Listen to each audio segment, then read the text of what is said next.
Okay, John, thank you. Well, it is Black Friday. Perhaps you just got home or perhaps you're planning to head out. Whatever the case may be, we have you covered this morning. Yeah, a lot of people here in New Mexico, all around the country, they're on a mission to find the best bargains out there. So we sent News 13 Samantha McDonald out to Coronado Center. I believe she's out there at Gordman's, which opened up at 5 o'clock this morning. Good morning, Sam. Good morning, Matt. Well, I'm here in front of Gordman's. The doors just opened. There was a long line of people behind me. They've been out here since 4 a.m. They tell me some of them have even been out here since 1 a.m. So there's a lot of deep discounts this year. If you haven't hit the stores yet and are planning on joining the crowds, this year could be a little less chaotic than last year. A study by Nielsen shows that fewer people are interested in braving the crowds this year. That's 13%, down from 17% last year.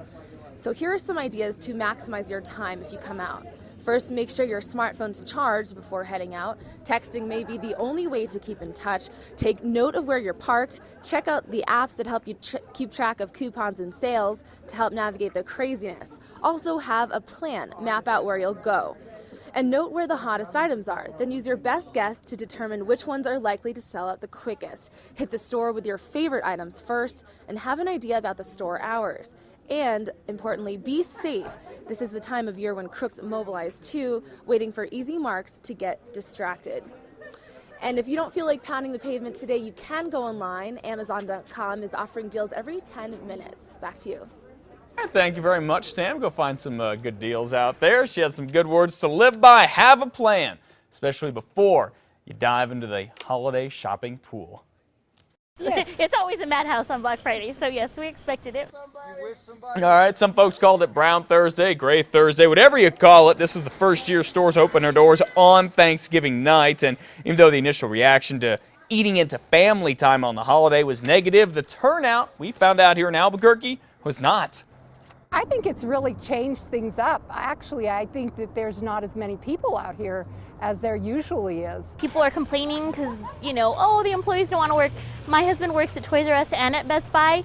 He loves it because he gets to bring home a paycheck. So he is not complaining even one little bit. It's another way to look at things. Toys R Us at Winrock Town Center started welcoming shoppers at 5 last night, making for a big crowd as folks are trying to grab as many of those toys, doorbuster deals as they could. But despite the apparent success, Facebook pages such as Say No to Shopping on Thanksgiving have been created, and there are a few petitions online asking for a change next year to move Black Friday back to Friday. Santa Fe police are beefing up patrols at malls and retail stores this Black Friday, and they've got some advice for shoppers. First, don't leave anything of value in sight in your vehicle. Put your valuables in the trunk, then make sure that your vehicle is locked and all the windows are closed. Allow plenty of time so that you're not rushed. Keep a record of all of your credit card numbers in case they're lost or stolen. Also, have a plan with your kids in case you get separated, and don't dress your kids in clothes with their names on them. Remember, saturation patrols are out there all this holiday weekend looking for drunk drivers and traffic violators. Police are asking anyone who is drinking to have a designated driver or use Safe Ride if it is available in your area.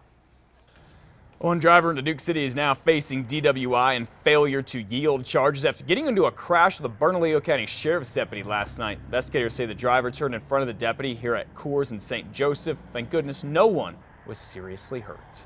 After initially saying no, it now appears New Mexico State Police Chief Pete Casetas will meet with citizens concerned about this controversial traffic stop when a cop shot at the tires of a van full of kids. Late last month, an officer pulled over Oriana Farrell and her 5 kids near Taos. As the officer wrote her a speeding ticket, she took off. When he caught up with her and tried to arrest her, Farrell's 14-year-old son rushed him. One officer smashed out the window of the van with a baton as Farrell drove off. Another officer shot at her tires.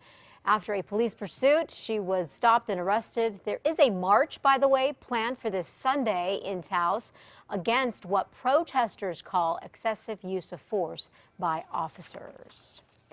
If you didn't get a Christmas tree over the weekend and are ready to cut one down, then this is for you. Cutting permits for the Valles Caldera National Preserve in northern New Mexico go on sale today. You'll be able to cut down your own tree or buy one that's already cut. All proceeds from the sales of trees and cutting permits will support the preserve. Well, some families in Albuquerque have a little more to be thankful for this morning after firefighters made sure they were not left out on Thanksgiving. So the Firefighters Random Acts Charity is a charity run by the city and the county firefighters themselves. It's a local nonprofit, and what we're doing is feeding 330 families today, providing fully cooked Thanksgiving dinners.